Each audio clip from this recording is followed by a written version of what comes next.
ലോക മലയാളികൾക്കും എന്റെ നാട്ടുകാർക്കും വിദേശത്തുള്ള മലയാളികൾക്കും സുഹൃത്തുക്കൾക്കും സഹായിച്ച എല്ലാ വ്യക്തികൾക്കും പ്രാർത്ഥിച്ചവർക്കും മാധ്യമങ്ങൾക്കും എന്റെ നാട്ടുകാരും സുഹൃത്തുക്കളും എല്ലാ ലോക മലയാളികൾക്കും വളരെ വളരെ നന്ദി അറിയിക്കുന്നു. இது முபாரக். 20 வருஷ ஜெயில் வாழ்க்கை ஒரு மாநிலமே சேர்ந்து கொடுத்திருக்க கை. ஒட்டுமொத்த கேரளாவும் சேர்ந்து ஒரு மரண தண்டனை கைதியை மீட்டு கொண்டாந்துருக்காங்க ஒன்னா சேர்ந்து. மரண தண்டனை கைதி அப்படின்னோடனே ஒரு கைதி ஒரு தவறு செஞ்சவரை மீட்டு கொண்டாந்ததுல என்னங்க பெருமை இருக்கு அப்படின்னு தானே கேட்க. அந்த மனுஷன் தான் மனசார செய்யாத ஒரு தப்புக்காண்டி இது நாள் வரைக்கும் சிறையில இருந்திருக்காரு. அதுவும் மரண தண்டனை கைதி. முன்னாடி நான் போட்ட வீடியோவை பார்த்திருந்தா எதுக்காக அவர் உள்ள இருந்தாருன்றது தெரிஞ்சிருக்கும். இப்ப தெளிவா சொல்றேன். இந்த ஆனந்த கண்ணீரோட நடந்து வந்துகிட்டு இருக்காருல்ல இந்த மனுஷன் பேரு அப்துல் ரஹீம். கேரள மாநிலம் கோழிக்கோட சேர்ந்த பல வருஷத்துக்கு முன்னாடி சவுதி அரேபியாவுக்கு டிரைவர் வேலைக்காண்டி போறாரு. அங்க ஒரு குடும்பத்துல டிரைவரா வேலை செய்யறாரு. அவரோட முதலாளியோட உடம்பு சரியில்லாத ஒரு மகன். அவரை எங்க போனாலும் கூட்டிட்டு போய் அவரை பராமரிக்கிற பொறுப்பு அவருக்கு. பையன் எப்பவுமே இந்த சுவாசிக்கும் குழாய் இருக்குல்ல அது பொருத்தியே இருப்பாப்ல. ஏன்னா அவருக்கு சிவியரான ஹெல்த் இஷ்யூ. அப்துல் ரஹீம் அந்த பையனை பராமரிக்கும் போது கார்ல ஏத்தி இறக்கும் போது தெரியாம அந்த பையனோட சுவாச குழாயோட அந்த டியூப் வந்து கட் ஆயிடுச்சு. அதனால அந்த பையன் உயிரிழந்தார். இது எந்த ஒரு பர்பஸோடையும் நடக்காம ஆக்சிடென்டலா நடந்ததா இருந்தாலும் அவர் தான் காரணம் அப்படின்றதுனால அவரை கைது பண்ணி 2012ஆம் ஆண்டு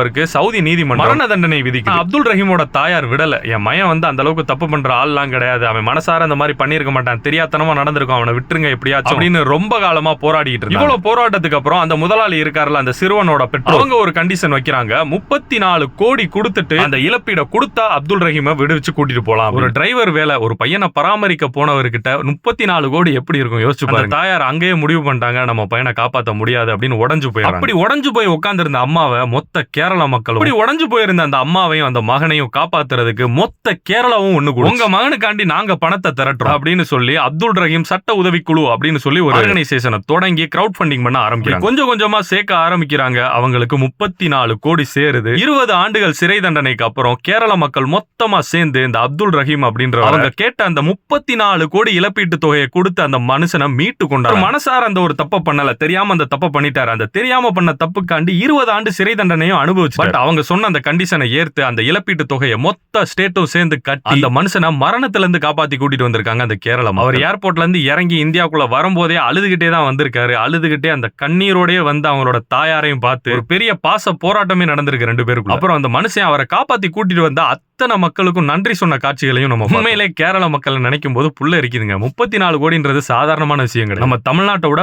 பாதி அளவு கூட ஜனத்தொகை இல்லாத ஒரு மாநிலம். ஒரு மனுஷனுக்காண்டி 34 கோடியை திரட்டி அவரை காப்பாத்தி கூட்டிட்டு வந்திருக்கு. மாசியா நீங்க